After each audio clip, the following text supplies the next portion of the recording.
उसी पुरानी जंगल में आ गए और यही वो जगह है जहां पिछली बार एलियन धरती पर इसी जगह पर आए थे। तो वहीं दूसरी ओर डॉक्टर जूल की कंप्यूटर स्क्रीन फिर एक बार ऑन होती है। अचानक से उसे अपनी स्क्रीन में कुछ हलचल नजर आती है। अगले ही पल डॉक्टर जूल और आरव देखता है कि एलियन धरती पर आ चुके हैं, जिनका स्पेसशिप जंगल में एक सुनसान जगह पर रुका हुआ है, उसी जगह जहां पिछली बार ये सभी एलियंस आए थे। एलियंस का फिर एक बार धरती पर आना, इसका मतलब इन्हें सुपर अर्जुन ने यहां बुलाया है। अब बहुत जल्द सुपर अर्जुन इन एलियंस के साथ मिलकर बुराई की ताकतों के खिलाफ युद्ध लड़ने जा रहा है। डॉक्टर जूल ने थोड़ी देर सोचते हुए कहा, कैसा युद्ध और कैसी लड़ाई? क्या ये सभी एलियंस आपके दुश्मन हैं?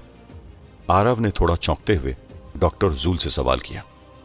इन एलियन से मेरी दुश्मनी कई सालों पहले की है, जब सुपर अर्जुन ने इन एलियंस के साथ मिलकर मुझे खत्म कर दिया था। तब से ये एलियंस मेरे सबसे बड़े दुश्मन हैं। लेकिन कई साल पहले जो गलती मैंने की थी उसे मैं दोबारा से दोहराने वाला नहीं। इस बार इन एलियंस से मैं अपनी उस हार का बदला लूंगा और बदला लूंगा सुपर अर्जुन से अपनी मौत का। गुस्से में आग बबूला होते हुए डॉक्टर जूल ने कहा, देखिए, मुझे लगता है सुपर अर्जुन पहले से ज्यादा शक्तिशाली होकर इस बार आपके खिलाफ युद्ध लड़ेगा। इसलिए डॉक्टर, इस बार आपको बेहद ही होशियारी के साथ और पहले से भी ज्यादा ताकत से सुपर अर्जुन का सामना करना होगा, क्योंकि हो सकता है कि सुपर अर्जुन इन बीते सालों में पहले से भी ज्यादा ताकतवर हो गया हो। आरव ने कहा, अब सुपर अर्जुन चाहे पहले से कितना ही ताकतवर क्यों ना हो जाए, इस बार वो मेरी शैतानी शक्तियों का मुकाबला नहीं कर सकता, क्योंकि इन बीते वर्षों में मैंने अपनी शक्तियों में कई गुना बढ़ोतरी कर ली है। और वैसे भी पहले मैं सिर्फ एक आम इंसान था, लेकिन अब मैं कई शैतानी शक्तियों का मालिक बन गया हूं, क्योंकि मैं तो मर चुका हूं। फिर ऐसे में सुपर अर्जुन मुझे कोई भी नुकसान नहीं पहुंचा सकता। फिर एक बार एक अजीब सी हंसी हंसते हुए डॉक्टर जूल ने कहा, एक और डॉक्टर जूल का प्लान अर्जुन और एलियन से बदला लेने का है, तो वहीं दूसरी ओर डॉक्टर जूल के माइंड में कुछ और भी चल रहा है। शायद अब इस बार डॉक्टर जूल पूरी दुनिया में एक ऐसी तबाही लाना चाहता है जिससे कि पूरी दुनिया कांप उठेगी। क्या सोच रहे हैं आप डॉक्टर? आपका चेहरा बता रहा है कि अब आपके दिमाग में कुछ ऐसा चल रहा है जिससे पूरी दुनिया बर्बाद होने वाली है। आरव ने डॉक्टर जूल से पूछा। आज पहली बार तुमने मेरे अंदर के जज्बातों को पहले ही भांप लिया है आरव, लेकिन इस बार तबाही का मंजर पहले से भी ज्यादा खतरनाक होगा, क्योंकि इस बार कई लोगों को अपनी जान गंवानी होगी, जिन्हें चाहते हुए भी अच्छाई का मसीहा सुपर अर्जुन नहीं बचा पाएगा। डॉक्टर जूल फिर एक बार एक अजीब और डरावनी हंसी हंसते हुए कहता है, लेकिन आप खुद इतने सक्षम हैं कि आप एक ही झटके में उस सुपर अर्जुन को खत्म कर सकते हैं, लेकिन बावजूद इसके आपने इतने सारे लोगों को मारने का रास्ता क्यों चुना? आरव ने डॉक्टर जूल से सवाल किया। आरव की बात पर डॉक्टर जूल मुस्कुराने लगा, क्योंकि मैं पूरी दुनिया वालों की आंखों में शैतानी ताकतों के लिए खौफ देखना चाहता हूं। मैं अच्छाई को बुराई की ताकतों के आगे झुकता हुआ देखना चाहता हूं। मैं जब लोगों के दिलों में अपने लिए खौफ देखता हूं तो मेरे दिल को बेहद तसल्ली महसूस होती है। मुझे बहुत सुकून मिलता है। मैं जानता हूं कि सुपर अर्जुन को मारना मेरे लिए कोई बड़ी बात नहीं, लेकिन अर्जुन को खत्म करने से पहले मैं उसे पूरी तरह तड़पता हुआ देखना चाहता हूं, क्योंकि आज तक लोगों की रक्षा सुपर अर्जुन करता आया है। डॉक्टर जूल ने पूरी बात बताई। उसकी बात सुनकर आरव ने भी कहा, हाँ, आपका यह प्लान इस बार बहुत सही है। मुझे उम्मीद है कि ऐसा ही होगा। हाँ, बिल्कुल। और अगर उन लोगों को बचाने में वो अर्जुन इस बार खुद कामयाब न रहा तो वो अंदर ही अंदर से तड़प कर मर जाएगा। एक तो अब अर्जुन के पिता देव इस दुनिया में नहीं, तो वहीं दूसरी ओर लाखों लोगों की जान जाते देख अर्जुन पूरी तरह कमजोर पड़ जाएगा। और तब तुम देखना कि सुपर अर्जुन को मेरा गुलाम बनाने से कोई नहीं रोक सकता, कोई भी नहीं। फिर एक बार हंसते हुए डॉक्टर जूल ने कहा, अगली सुबह कई सारे लोग जो कि दिखने में अजीब से लग रहे हैं, उन सभी अजीब से दिखने वाले लोगों को देखकर ऐसा लग रहा है जैसे ये लोग किसी भी पल सैकड़ों इंसानों का खून पीकर उन्हें खत्म करने वाले हैं। इन सभी अजीब, खूंखार और डरावने से दिखने वाले लोगों के सबसे आगे क्रम में जो चल रहा है वो कोई और नहीं बल्कि हंकार है। हंकार, जो कि डॉक्टर जूल का ही एक अजीबोगरीब और खतरनाक क्रिएशन है, जिसे डॉक्टर जूल ने पिछले कई सालों से मनार घाट के जंगलों में छुपाया हुआ था, जिसके पीछे का मकसद लोगों के दिलों में खौफ पैदा करना है। लगभग हर बार यूं तो हंकार सीधे तौर पर लोगों के सामने नहीं आता, लेकिन इस बार हंकार ने अपनी पूरी फौज तैयार कर ली है, जिसमें सैकड़ों वे इंसान हैं जिन्हें पहले कभी हंकार ने अपना शिकार बनाया हुआ था। लेकिन आज सैकड़ों की संख्या में इस आदमखोर शैतान की फौज ने मनार घाट को अपना टारगेट न बनाकर एक बड़े शहर देहरादून को अपना टारगेट बनाया है, और साथ ही टारगेट बनाया है भारत के कुछ छोटे शहरों को भी, जिसकी अहम वजह मनार घाट गांव की अपेक्षा देहरादून में ज्यादा पॉपुलेशन का होना है। सुबह के तकरीबन 8 बजे हैं, जहां सभी लोग अपने अपने काम के लिए घर से निकल रहे हैं। कोई बच्चा अपने स्कूल के लिए तो कोई एम्प्लॉय अपने ऑफिस के लिए खुशी खुशी तैयार हो रहा है, और ये सभी लोग रोज की तरह अपनी दिनचर्या फॉलो कर रहे हैं। तभी अचानक नीचे सड़क पर चलते लोगों की नजर ऊपर बिल्डिंग की छत पर पड़ी। लोगों ने देखा कि बिल्डिंगों की छत से दीवार के रास्ते नीचे कई अजीबोगरीब लोग उतर रहे हैं, जो कि दिखने में किसी हैवान की तरह है। इन सभी लोगों की आंखें लाल और पंजों में तेज पैने नाखून हैं, और यही नहीं, इनमें से ज्यादातर लोग इतने शक्तिशाली हैं कि ये कई मीटर दूरी पर से भी इंसानों को आराम से मार सकते हैं। अरे ये क्या भला है? ऐसे अजीबोगरीब लोग हमने आज से पहले कभी नहीं देखे। अरे ये लोग नहीं, ये तो साक्षात हैवान हैं। हाँ भाई, मुझे तो लगता है ये सभी अब हमें जान से मार डालेंगे। भाई भागो यहाँ से, भागो। घबराए हुए लोग कुछ इस तरह की बातें अभी आपस में कर रहे हैं। देखते ही देखते चंद ही पलों में पूरे शहर में खबर आग बनकर फैल गई। सैकड़ों की शैतानी फौज ने भारत के कुछ शहरों में हमला कर दिया। देहरादून का हाल तो हर एक बढ़ते सेकंड के साथ बेहाल होता जा रहा था। लोग अपनी जान बचाने के लिए इधर से उधर भाग तो रहे हैं, लेकिन हंकार की खूंखार फौज के आगे इन लोगों के कदमों की रफ्तार भी धीमी होती दिखाई दे रही है।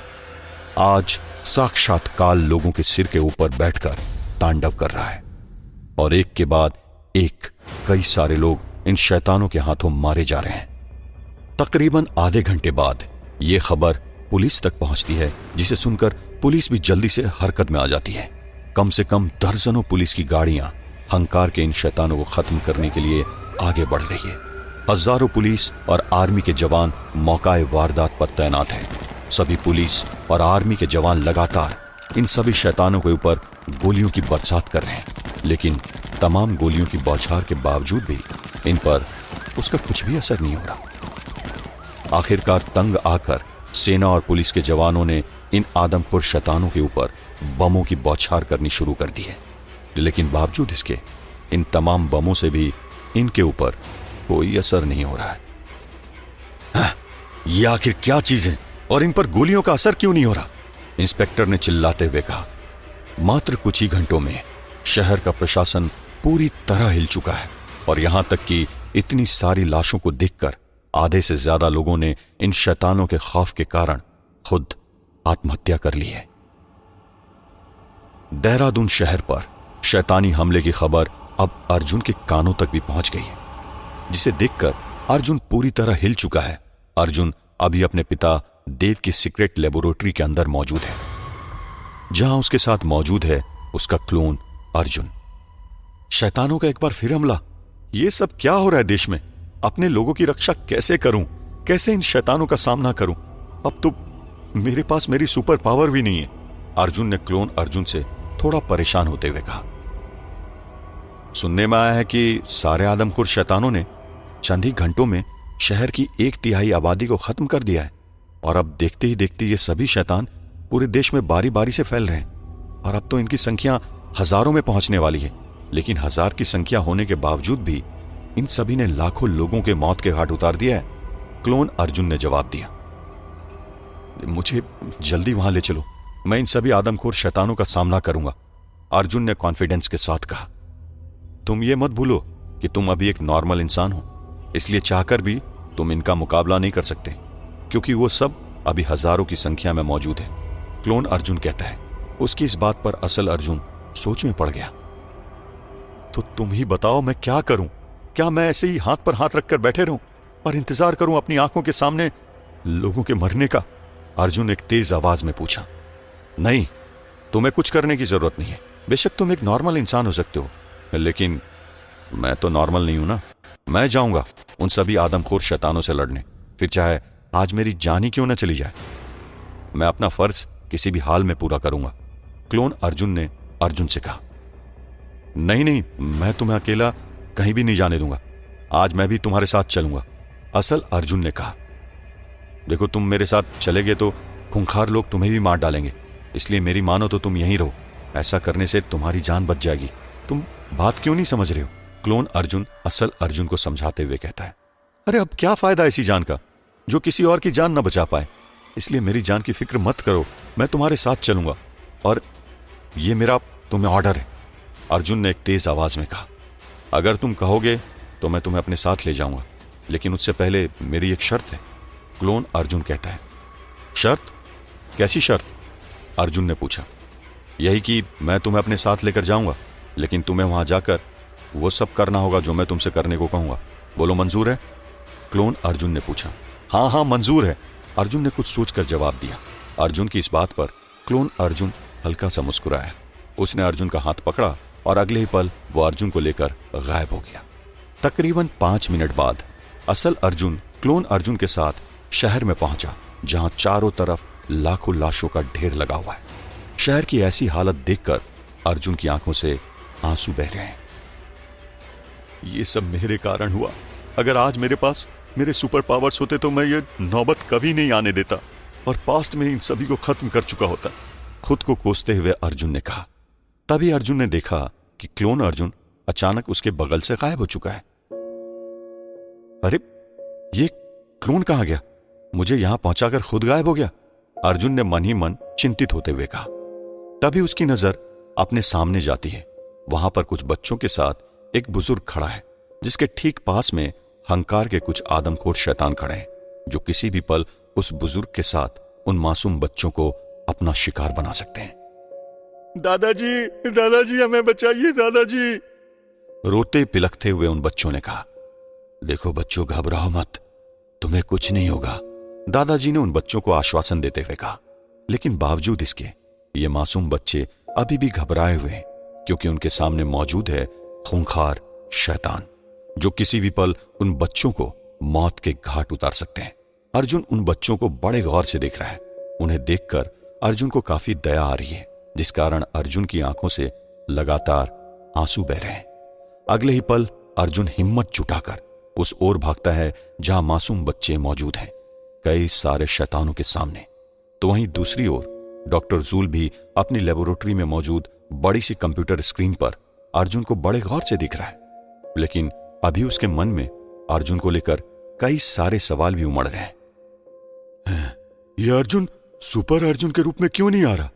इसने क्यों अपना असल रूप अभी तक छुपाया हुआ है? पहले जब कभी मैं दुनिया को तबाह करने के लिए अपने किसी भी क्रिएशन को भेजता था, तब उतनी बार सुपर अर्जुन सबसे पहले मेरे क्रिएशन से टकराता था। लेकिन इस बार लोगों को बचाने अर्जुन इतना लेट क्यों आया? डॉक्टर जूल खुद से बातें करते हुए कहता है। वही तो मैं भी समझ नहीं पा रहा हूं। और तो और ये दिखने में भी अजीब सा लग रहा है। क्या ये अर्जुन ही है? आरव ने कंप्यूटर स्क्रीन की तरफ देखते हुए कहा। हाँ, ये अर्जुन ही है, और हो सकता है ये उसकी कोई चाल हो, क्योंकि ये बहुत ही शातिर इंसान है, जो कब खेल को पलट दे सामने वाले को पता नहीं चलता। डॉक्टर जूल ने हंसते हुए कहा। तो अब हमें क्या करना चाहिए? आरव ने चौंकते हुए पूछा। वही जो होने वाला है, बस देखते जाओ। मुझे जो करना था मैंने कर दिया। डॉक्टर जूल ने हंसते हुए कहा।